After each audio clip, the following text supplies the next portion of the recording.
جو لوگ یہ کہتے ہیں کہ اللہ کے علاوہ بھی اللہ نے اختیارات دیے ہوئے ہیں، پیغمبروں کو، ولیوں کو، بزرگوں کو اللہ نے اپنے اختیار سے دیے ہوئے ہیں، ان کے بارے میں 20 سال سے، تقریباً 15-16 سال ہو گئے ہوں گے، میرا خیال ہے ایک سوال میرا یوٹیوب پہ گھوم رہا ہے، اس کا مارکیٹ میں کوئی جواب نہیں دے رہا۔ وہ سوال یہ ہے کہ اگر اللہ نے اپنے محبوب بندوں کو کچھ اختیارات دیے ہوئے ہیں تو وہ یا تو ٹوٹل اتنے وہ اختیارات یا تو محدود ہوں گے یا لامحدود ہوں گے۔ بات آ رہی ہے سمجھ میں؟ یا تو وہ محدود ہوں گے یا لامحدود۔ اگر آپ کہتے ہیں وہ لامحدود ہیں، سب کچھ دیا ہوا ہے، تو پھر اللہ کو کب پکاریں اور ان بزرگ یا پیغمبر کو کب پکاریں؟ کیونکہ جب سارے اللہ نے دے ہی دیے ہیں تو پھر اللہ کو پکارنے کی ضرورت ہے کیا؟ دیے اس لیے نا تاکہ ان کو پکارو بھائی۔ ارے وزیر اعظم اگر آپ کو یہاں واپڈا کا کسی کو چیئرمین بنا دیتے ہیں تو اس لیے کہ میرے گھر پہ آنے کے بجائے کہاں جاؤ، ادھر جاؤ نا، بھاولپور میں جو واپڈا کا تمہارا جو آفس ہے وہاں جاؤ نا بھائی، ادھر اسلام آباد کیوں آ رہے ہو ڈائریکٹ؟ تو اللہ نے اگر پیغمبروں کو اختیارات دیے لامحدود، جیسے کہ اللہ کے اختیارات بھی کیا ہیں؟ لامحدود، تو پیغمبر بھی اگر مختار کل ہیں، ہر چیز کے اختیارات دیے ہیں، تو پھر دعا کس وقت اللہ سے مانگی جائے گی اور کس وقت پیغمبر سے؟ کوئی ساری زندگی پیغمبر سے ہی مانگتا رہے، اللہ سے کبھی بھی نہ مانگے، تو اس میں کوئی حرج ہے؟ اگر حرج ہے تو کیوں ہے بھائی؟ جب دیے ہیں تو اسی لیے دیے نا کہ مانگو، ان سے مانگو، میں نے خوش ہو کے ان کو اختیارات دے دیے ہیں۔ اور کوئی ساری زندگی صرف اللہ سے ہی مانگے، پیغمبر سے نہ مانگے، تو سوال پیدا ہو جائے مانگنا ہی نہیں تھا تو اللہ نے ان کو اختیارات دیے کیوں؟ اور پھر اللہ اور پیغمبر میں فرق کیا ہو گیا؟ جب ساری طاقتیں اللہ کی بھی ہیں اور پیغمبر کی بھی ہیں تو دونوں کی طاقت برابر ہو گئی نا۔ آپ کہہ سکتے ہو ان کی ذاتی ہے، ان کی عطائی ہے، تو عطائی بھی ہے لیکن ہو تو برابر گئی نا، اختیارات تو برابر ہو گئے۔ تو اگر آپ یہ کہتے ہو کہ نہیں لامحدود نہیں ہیں بلکہ وہ اختیارات کیا ہیں؟ محدود ہیں، اللہ سے کم ہیں، اللہ نے دیے ہیں مگر وہ کیا ہیں؟ محدود ہیں، لمٹ ہے ان کی کوئی۔ تو وہ جو لمیٹڈ اختیارات ہیں وہ معلوم ہیں یا مجہول ہیں؟ معلوم اور مجہول کہتے ہیں کہ وہ اختیارات اللہ نے اپنے بندوں کو بتا دیے کہ میں نے یہ 20 اختیارات مثال کے طور پر یہ والے جو ہیں یہ 20 ٹوٹل میں نے ان کو دیے ہیں، یا 20,000 دیے ہیں یا 20 لاکھ دیے ہیں، لیکن وہ 20 لاکھ اللہ نے بتا دیے کہ یہ والے ہیں۔ اس کو کہتے ہیں معلوم، اور مجہول کا مطلب ہیں تو مگر ہمیں پتہ نہیں ہے کہ کون کون سے ہیں، اس کو کیا کہتے ہیں؟ مجہول۔ جیسے دیکھو نا، ایک آدمی بیٹھا ہوا ایک دکان میں، آپ کو پتہ ہے یہ کوئی پڑھا لکھا ہے، اس کو کچھ وہ چیزیں آتی ہیں جو ہمیں نہیں آتی، لیکن کیا آتا ہے یہ پتہ ہی نہیں ہے آپ کو، تو کوئی فائدہ ہے اس کے پاس جانے کا؟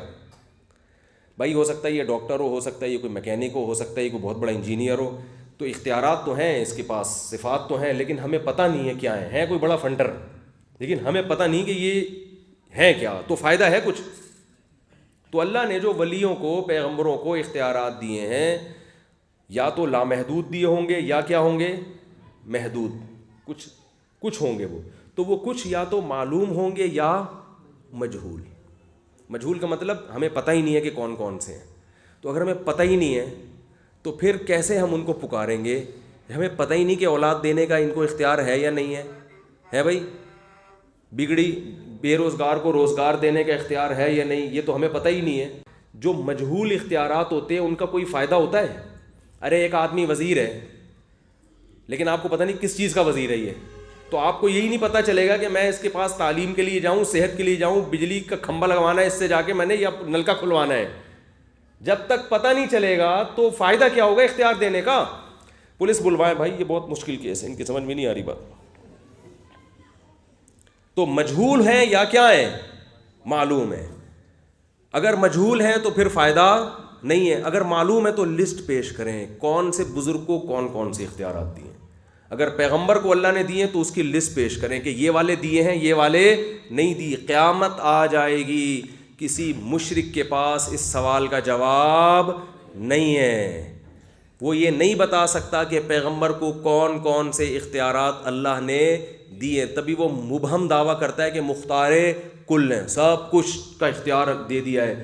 تو بھائی اگر سب کچھ کا دیا ہے تو پھر کس چیز میں ہم نے اللہ سے دعا مانگنی اور کس چیز میں ہم نے پیغمبر سے؟ جب سارے اللہ نے پیغمبروں کو بھی دے دیے ہیں، جب اولاد کا بھی پیغمبر کو اللہ کے پاس بھی، تو پھر اللہ سے کب اولاد مانگے اور پیغمبر سے کب مانگے، یا دونوں سے ہی مانگے؟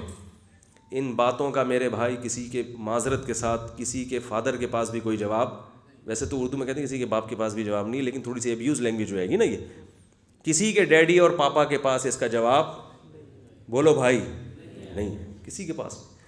اس لیے تبھی عیسائیت جو ہے نا، شرک کر کے کرتے ایسے اندھیروں میں پھنس چکے ہیں کہ اب نکلنا چاہتے بھی ہیں تو نکل نہیں سکتے۔ انہوں نے کہا حضرت عیسیٰ علیہ السلام جب مردوں کو زندہ کرتے تھے اور یہ کرتے تھے اور وہ کرتے تھے تو ہماری بگڑی کیوں نہیں بنا سکتے؟ ہمارے پاس آسان، جب بھائی وہ کرتے ہی نہیں تھے، کرتا کون تھا؟ اللہ کرتا۔ ان کا تو صرف ہاتھ استعمال ہو رہا تھا، وہ قم باذن اللہ کہہ رہے تھے اللہ کے حکم سے، مردہ کون زندہ کر رہا تھا؟ اللہ۔ لہٰذا مردوں کو زندہ کرانا ہے تو اللہ سے رابطہ کرو، اور اللہ جواب میں کہے گا کہ میں یہ کام نہیں کر، مجھے اختیار ہے مگر میں جو مر جاتا ہے اس کو زندہ کرتا نہیں ہوں۔